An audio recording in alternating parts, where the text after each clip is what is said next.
Bonjour, ravi de vous accueillir pour ce tour innovation en live, une première pour le CFIA. Je suis Sophie de Rénal, je vais être votre guide pendant cette demi-heure dans le salon, dans le hall des ingrédients. Donc vous êtes ici sur l'espace tendance et création alimentaire et sont affichés ici tous les participants au trophée de l'innovation du CFIA et notamment les nominés et évidemment le lauréat. Nous avons ici présenté les 5 tendances majeures du salon que sont le Clean Label, air végétal, local, santé et praticité. Donc très rapidement, le Clean Label, c'est évidemment enlever tous les additifs et trouver donc des solutions pour les substituer dans vos formulations. Mais ça va un peu au-delà, avoir des listes d'ingrédients simplifiées, des ingrédients connus des consommateurs et donc utiliser des listes plus propres et des ingrédients beaucoup plus naturels. Pour l'air végétal, c'est évidemment, ça concerne les véganes, les végétariens, les flexitariens et même les substitutariens, donc des consommateurs qui finalement cherchent à varier leur alimentation en consommant des substituts de viande ou des substituts de produits laitiers. Concernant le local, c'est une tendance qui a été vraiment exacerbée par la Covid. Tout le monde cherche des produits locaux, que ce soit pour le bien-être de la planète, mais surtout pour le soutenir en solidarité avec les petits producteurs. Et puis parce qu'on cherche à retrouver une souveraineté alimentaire au niveau français. Donc on va rechercher des petits producteurs, des artisans, des circuits courts type AMAP et autres. La santé, bien sûr, avec la Covid, on a été beaucoup sollicité. On nous a dit pendant des mois qu'il y avait des facteurs de comorbidité, on nous a parlé d'immunité, on nous a parlé de réanimation, etc. Donc les Français cherchent de plus en plus des produits pour leur santé, à la fois leur santé physique, leur santé mentale. Ici sur le CFIA, beaucoup de choses pour améliorer le Nutri-Score des produits, donc plus de fibres, plus de protéines, plus de végétaux, et puis évidemment moins de gras, moins de sel, moins de sucre. Tout ça pour qu'on soit tous, pour qu'on puisse vieillir en bonne santé, peut-être mourir en bonne santé si c'est possible. Et enfin, tout ce qui est praticité, les produits fonctionnels que le consommateur ne verra peut-être pas, mais en tout cas qui vont pour les fabricants d'ingrédients, pour aider leurs clients industriels dans les process d'élaboration des produits. Donc ça peut être des choses qui vont améliorer la DLC, ça peut être des choses qui vont être dans des packaging, des choses portionnables par exemple, plus faciles à utiliser, du gain de temps dans le process, améliorer un crémeux, une texture, etc., une coloration. Et donc tout ça est très présent aussi sur ce CFIA. Alors pour commencer ce tour, évidemment, honneur aux vainqueurs. Et donc on va commencer avec celui qui a remporté les trophées de l'innovation, la société Versaloff. Et je vais laisser la parole à son représentant qui va tout vous expliquer. Bonjour, je m'appelle Didier Detaille de la société Versaloff. Nous avons en effet remporté le lauréat dans le domaine du PAI, dans la catégorie PAI. Et je vais vous expliquer un petit peu, à mon avis, les raisons pour lesquelles nous avons gagné ce trophée, car en fait notre produit correspond exactement aux 5 tendances qui viennent de vous être citées par mon prédécesseur. Donc si on prend par exemple dans le Clean Label, notre produit est tout à fait 100% Clean Label puisqu'il ne contient aucun additif.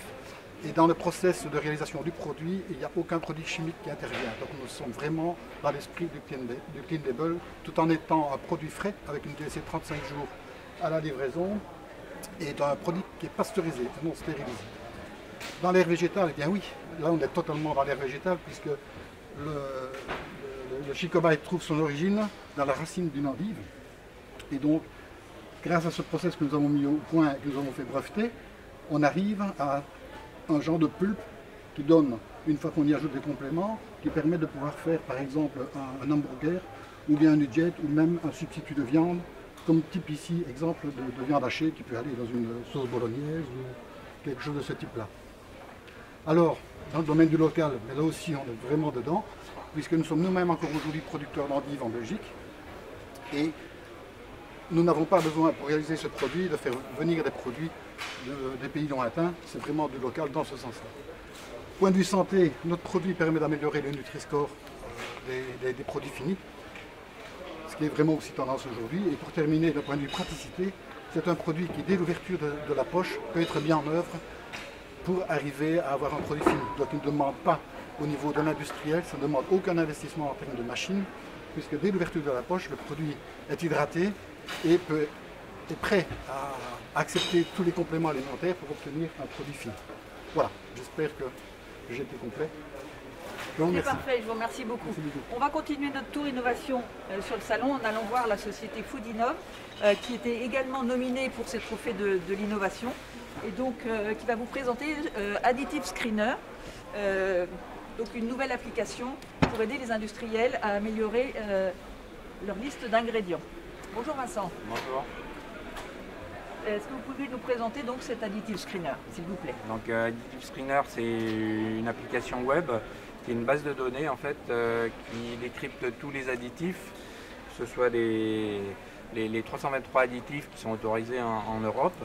Et donc on a fait une classification sur le plan médiatique, sur le plan scientifique et avec une notation globale qu'on donne pour aider en fait la politique de Clean Label qui aujourd'hui se développe de plus en plus dans les entreprises.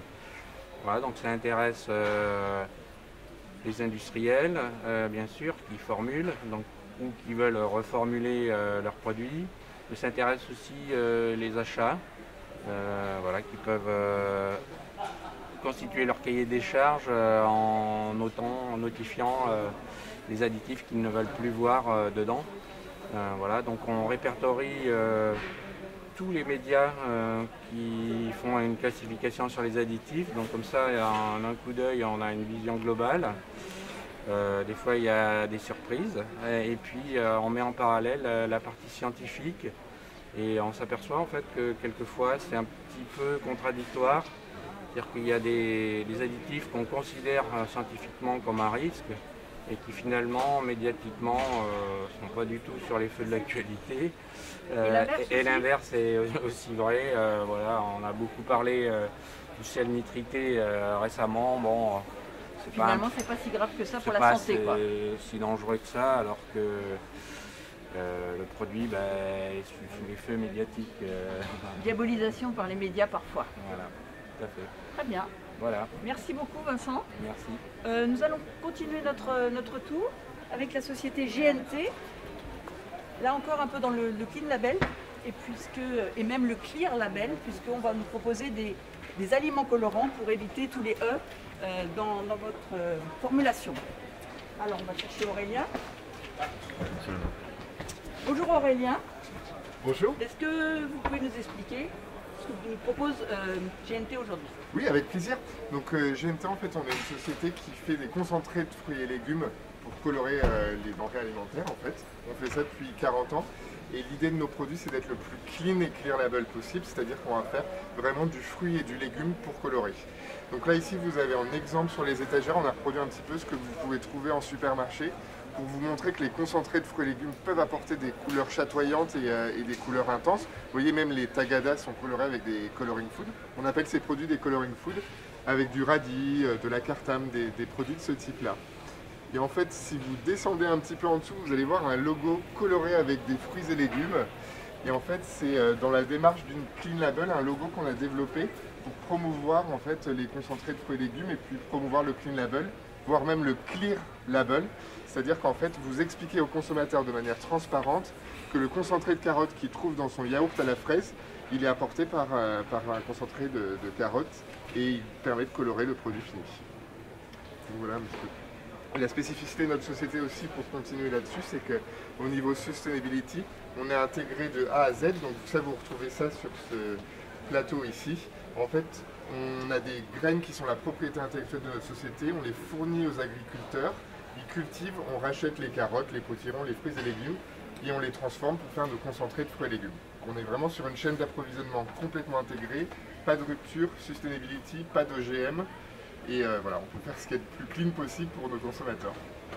Et très proche avec vos agriculteurs aussi. Exactement, en fait la société, je vous ai dit qu'on avait 40 ans. Là vous voyez cet agriculteur que vous voyez ici, on travaille avec lui depuis 27 ans et là cette année c'est son fils qui a repris la production de potirons. Donc oui, vraiment on est très engagé, on est engagé aussi sur une rotation des sols pour ne pas appauvrir les sols, parce qu'en fait quand on est producteur c'est aussi l'idée d'être écologique et de ne pas appauvrir les sols. Donc on est vraiment dans une démarche de A à Z sur nos produits.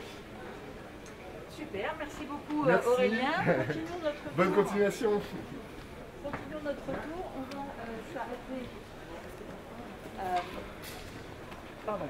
je me trompe. On va s'arrêter à la société HPP qui se trouve juste ici, avec Yves, parce que ce qui est important aussi, au-delà des ingrédients, c'est évidemment les process. Donc Yves, qui nous a rejoint, est également présent et exposant sur ce salon avec un process tout à fait intéressant pour justement aussi améliorer la qualité des produits. Il va nous en parler en quelques mots. Bonjour, merci. Le procédé HPP de notre société, HPP Centre, est un procédé qui permet de pasteuriser, de conserver, mais qui a un gros avantage qui est de traiter à froid. C'est-à-dire que contrairement à la pasteurisation classique à chaud, on ne va pas dénaturer les arômes, on ne va pas dénaturer les vitamines, donc ça va avoir un gros avantage au niveau conservation et qualité de produit.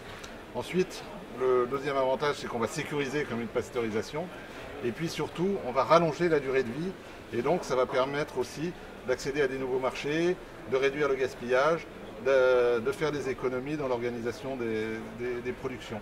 Donc c'est un procédé qui est encore relativement récent, il a une vingtaine, une trentaine d'années, mais ça fait qu'une dizaine d'années qu'il est exploité en France. Et donc c'est quelque chose qu'on promeut, c'est-à-dire qu'on essaie de promouvoir pour le faire connaître. Voilà. Ça a des gros avantages, c'est pas très connu, mais il y a un gros potentiel de développement pour le futur. Voilà, ça s'appelle aussi de la pascalisation, le terme, ou haute pression à froid, c'est-à-dire qu'on va traiter les produits dans leurs emballages avec de l'eau sous pression à froid pour permettre la fonction de pasteurisation. Voilà. Merci beaucoup pour votre passage. Alors continuons notre tour. Pendant qu'on déambule, je vais vous parler des tendances des consommateurs. Donc, les consommateurs qui aujourd'hui ils veulent tout, ils veulent que les produits soient bons, évidemment, le plaisir d'abord, qu'ils soient sains, donc bons pour leur santé, mais qu'ils soient aussi durables, et qu'ils soient pratiques et qu'ils soient naturels. Donc tout ça fait que c'est beaucoup pour des industriels, et donc on va s'arrêter chez le... On est là, et donc, bonjour. Est-ce que vous pouvez... Ah, bonjour Mélanie. Alors Mélanie va nous expliquer tout ce que Nactis présente aujourd'hui. Alors cette année on a axé notre stand sur tout ce qui est solutions naturelles, donc à la fois aromatiques et colorantes, pour permettre aux consommateurs une déclaration clean, donc avec peu d'ingrédients et surtout un étiquetage qui va comprendre. Donc on a accès au niveau aromatique, on a des solutions sur tout ce qui va être extrait, huiles essentielles, tout ce qui va être mélange d'épices également, tout ce qui va être fond, bouillon pour la partie salée pour apporter le côté complexe et cuisiné. Et voilà, donc on propose à la fois donc des solutions pour le sucré, pour les applications sucrées et pour le salé. Donc voilà, est-ce que je présente en détail davantage? Oui, on a du temps. Donc au niveau des épices par exemple, on a lancé une gamme donc, sur tout ce qui est saveurs du Proche-Orient. Donc des saveurs qui se rapprochent vraiment de la cuisine authentique, de la cuisine du monde. Donc tout ce qui est tagine par exemple, za'atar, tout ce qui est mélange kefta également.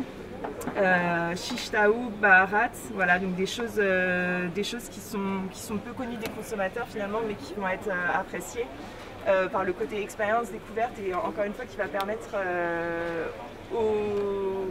à l'industriel d'avoir une déclaration clean, voilà, là en 100% épices. Ensuite, qu'est-ce qu'on a? Alors au niveau du sucré, donc on a deux applications, on présente deux nouveautés cette année. Donc un mini donut avec un mélange d'huile essentielle de clémentine associé à un mélange d'épices brunes, donc tout ce qui va être cardamone, cannelle, poivre noir. Voilà, donc on a associé une note fruitée, fraîche, avec une note voilà, plutôt chaude et réconfortante. Et ensuite, on a une deuxième application qui est une madeleine. Et donc là, on s'est vraiment inspiré du goût authentique de la madeleine avec une dominante amande amère. Et en fait, nos aromaticiens ont formulé un mélange d'extraits en associant un extrait de vanille, un extrait de rhum, d'amande amère et de beurre. Voilà, donc là pareil, déclaration extrait naturel, donc évidemment intéressante pour l'industriel et donc pour le consommateur, recherchée par le consommateur. Ensuite, on a au niveau du salé également, on présente deux nouveautés. Donc une première nouveauté qui est une marinade barbecue. Et en fait, l'innovation, c'est que la note fumée va être apportée par du sel fumé, ce qui est évidemment rare dans la marinade barbecue. Normalement, la note fumée est apportée par un arôme. Voilà, là on a formulé la recette donc avec ce sel fumé, et donc sur la planche vous avez les différents ingrédients qui composent la marinade. Voilà, donc avec notamment une dominante tomate et gingembre. Et autre innovation, ça va être donc un mix chorizo. Qu'on présente sur boulettes de porc. Et là, pareil, une note fumée qui est apportée par le paprika fumé. Donc, innovation également intéressante, avec un côté piquant, un côté complexe, et donc toujours cette note fumée apportée de manière naturelle. Voilà. Super. Eh ben, merci beaucoup Mélanie pour ce tour complet. On va passer au stand suivant, la société Coiron, et là on est plutôt sur des innovations pour améliorer le Nutri-Score. Le Nutri-Score, c'est donc un score nutritionnel simplifié, vous le savez. En Europe, la stratégie Farm to Fork prévoit pour fin 2022 que nous ayons un étiquetage simplifié. Ça pourra être le Nutri-Score qui est soutenu évidemment par de nombreux pays, évidemment la France, mais aussi la Hollande, l'Allemagne, l'Espagne, la Suisse, etc. Et ça peut aussi être, il y a un score italien aussi qui est en concurrence. Et donc on saura normalement, si les calendriers n'ont pas été bousculés par la Covid, fin 2022, quel score sera adopté au niveau européen. Ça ne voudra pas dire qu'il sera obligatoire, mais si vous décidez d'en mettre un, il faudra que ce soit celui décidé par l'Europe, bien évidemment. Donc, bonjour. Thierry qui va nous expliquer les solutions présentées par la société Coiron pour effectivement améliorer le Nutri-Score de vos formulations. Donc bonjour, donc Coiron en 2 mots, nous sommes spécialisés dans la distribution d'additifs et d'ingrédients, comme peut le montrer le slide derrière, si je puis dire.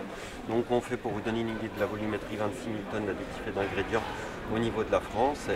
Et nos points forts, c'est effectivement d'essayer de répondre aux attentes des clients, notamment dans le domaine du Nutri-Score et également du Clean Label. Donc là, on va faire un focus sur le Nutri-Score, en mettant particulièrement en avant notre gamme de fibres fonctionnelles avec notre partenaire Barcelone SA. Donc la fibre que je veux vous présenter particulièrement, c'est Fibrean SF57 qui a la particularité 57 comme 57% de fibres, et elle a une particularité fonctionnelle qui est un mélange de fibres qui va nous permettre de réduire le sucre sur des valeurs de 30 à 50%, avec un goût sucré qui est de l'ordre entre 0,5 et 0,7. Donc ça nous permet de ne pas impacter le goût sucré du produit final. C'est un mélange fonctionnel de différentes fibres végétales et qui nous permet en fait d'arriver à cette attente au niveau du Nutri-Score.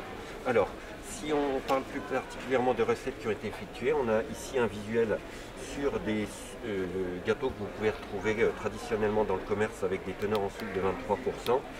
Et sur lequel on a incorporé notre Fibrean SF57 à hauteur de 17% de sucre, de 6% de Fibrean, et qui vous permet d'obtenir et de réduire votre Nutri-Score qui était d'aller sur un Nutri-Score C, c'est-à-dire de points qui étaient de 14, d'aller sur des points de 10.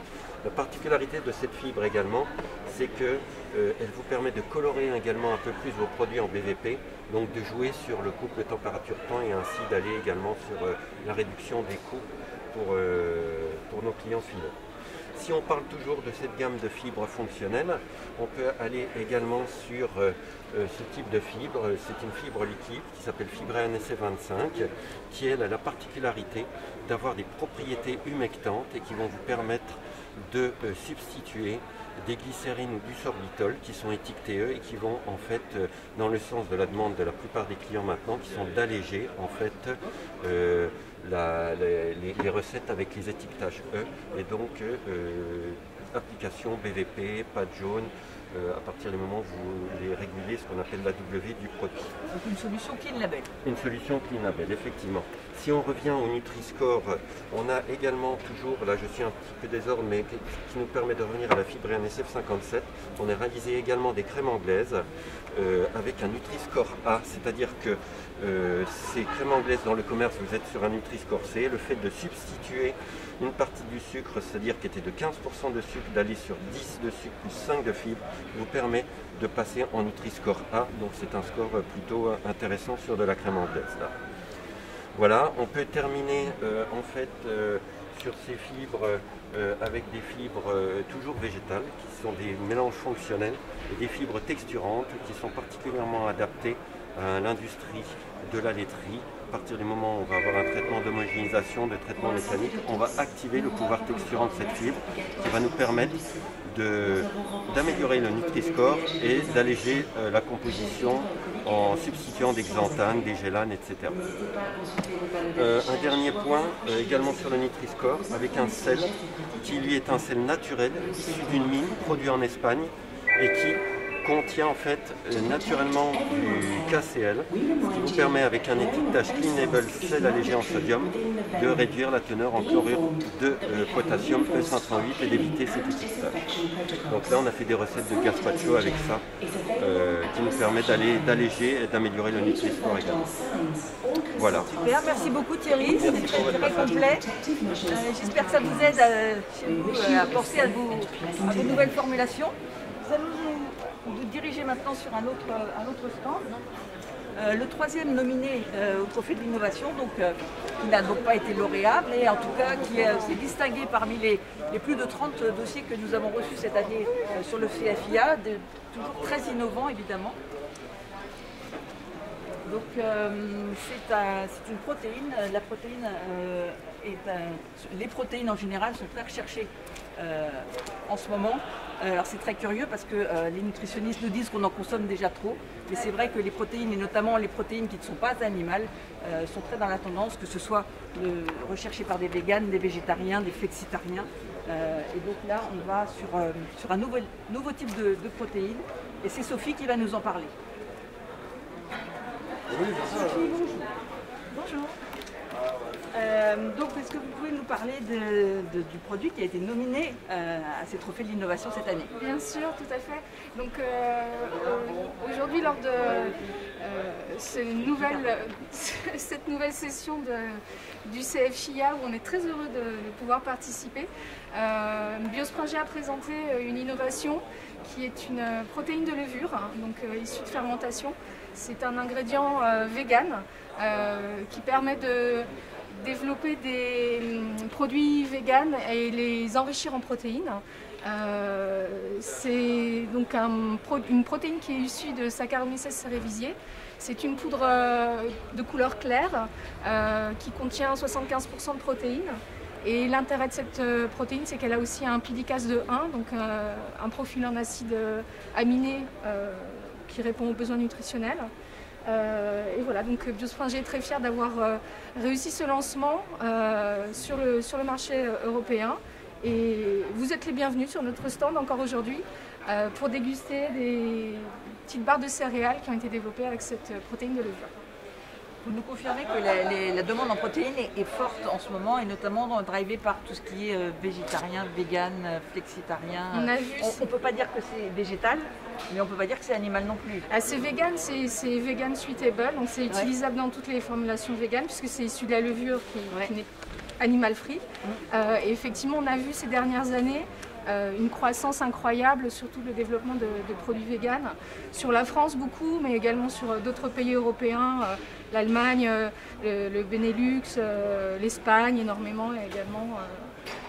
Très intéressant de voir toutes ces innovations qui arrivent sur le marché. Il y a beaucoup d'alternatives aux protéines animales qui existent sur le marché. L'intérêt de la protéine de levure, c'est qu'elle est vraiment sans off-note. Elle n'a pas de note végétale comme on peut trouver dans les légumineuses, même si au niveau des protéines végétales, il y a beaucoup de travail qui est fait également sur la partie organoleptique. Voilà. Et ce qui est intéressant également, c'est que dans la gamme Biospringé, avec toute la partie extrait de levure, qui sont aussi des ingrédients aromatiques vegan, on peut faire des très belles formulations et apporter des goûts très intéressants pour toutes ces applications.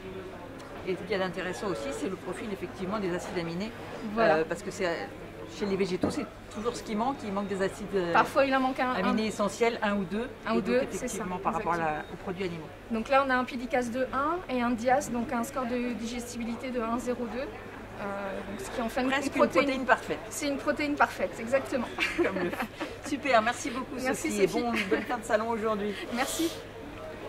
Ainsi se termine notre tour innovation de ce matin. J'espère que vous avez apprécié de partager ce moment avec nous. On vous regrette sur le salon, évidemment. Ce salon qu'on est très content d'avoir refait en vrai, avec des tours innovation en vrai, des conférences en vrai, et de se revoir tous, c'était super. Et merci à la fois aux exposants, à tous les exposants du salon d'avoir joué ce jeu, et surtout aux visiteurs d'être venus aussi. Et je crois que tout le monde a été vraiment ravi de faire ce salon aujourd'hui. Merci à tous. Je vous rappelle que les ingrédients nouveaux d'aujourd'hui et qui sont présents sur ce salon feront les produits nouveaux de demain. Donc n'hésitez pas à contacter tous ceux qui travaillent tous les jours pour vous proposer des innovations. Merci à vous, puis à bientôt.